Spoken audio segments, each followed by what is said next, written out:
Minute আমরা স্যারকে পেয়ে গেছি, বিশ্বজিৎ স্যার। আমি শুনলাম আপনি অন স্টেজ বললেন, একটা দারুণ কথা বলেছিলেন, কিন্তু আমি আরো একবার আমার এখনকার যারা অডিয়েন্স তারা তো শুনতে পাইনি সেই সময় আপনি কি বলেছিলেন, তা আপনি যদি আমাদের আজকের মিটিং নিয়ে কিছু বলেন। আমি এই প্রেক্ষাপটটা বলি।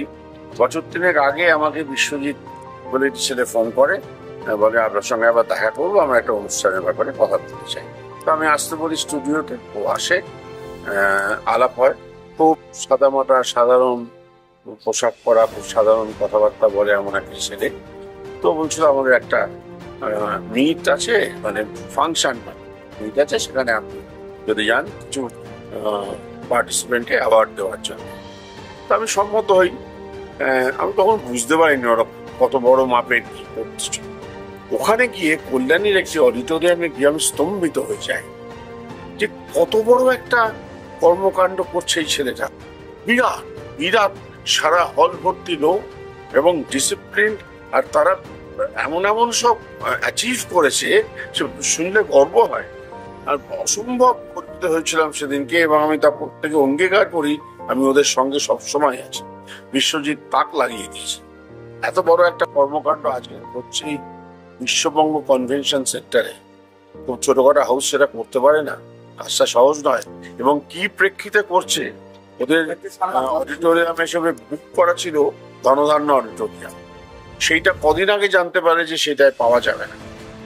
রাতারাতি সেইখান থেকে কনভেনশন সেন্টারে, এই বিশ্ববঙ্গ কনভেনশন সেন্টারে ভেন্যুটা ওরা শিফট করে, সমস্ত অর্গানাইজেশন করে, নিখুঁত ম্যানেজমেন্ট চলছে, হল ভর্তি লোক। আমি মানে মুগ্ধ হয়ে গেছি। আমার দৃঢ় বিশ্বাস আরো দূর, অনেক দূর যাবে, আকাশ ছুঁয়ে যাবে আইটি। এইসব কম্পিউটার শিক্ষা বর্তমান সময় আইটিডিবি তো আপনি বললেন আলোড়ন সৃষ্টি করে ফেলেছে, আর আজকে তো তার একটা জ্বলন্ত উদাহরণ। কিন্তু বর্তমান সময়ে বর্তমান প্রজন্মের মধ্যে কম্পিউটার শিক্ষার গুরুত্ব কতখানি, আপনি কি বলবেন? 100-100। কম্পিউটার না শিখলে এখন সে পৃথিবী থেকে বিচ্ছিন্ন হয়ে পড়বে। এবং কম্পিউটার জীবনের, দৈনন্দিন জীবনের একটা অঙ্গ। নিঃশ্বাস প্রশ্বাসের মতো কম্পিউটার জড়িয়ে আছে। এই নিঃশ্বাস প্রশ্বাসে কি আইটিডিবি কাজ করছে? অবশ্যই অবশ্যই। অক্সিজেনটা সাপ্লাই করছে আইটিডিবির মতো। আইটিডিবি নিয়ে অনেকগুলো কথা শুনলাম আমাদের আজকের গেস্টের কাছ থেকে, কিন্তু এই মুহূর্তে নতুন কি কাজ আমরা আপনার কাছ থেকে পেতে চলেছি? কারণ যার নামে রয়েছে বিশ্বজয়ের কথা, তার থেকে তো আমরা বিশ্বজয় অলরেডি তিনি করে ফেলেছেন, তবু নতুন কিছু কি পাচ্ছি?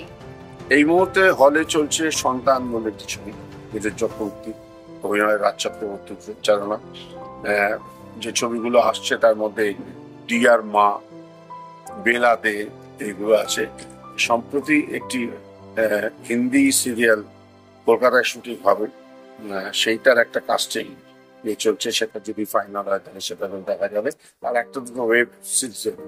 তাহলে আমরা নতুন বিশ্বজিৎ দাকে নতুন করে আরো একবার বোধহয় পাচ্ছি। যতদিন বেঁচে আছি আমার ইচ্ছে আছে লোকে যদি আমায় কাজ দেয় কাজের মধ্যে।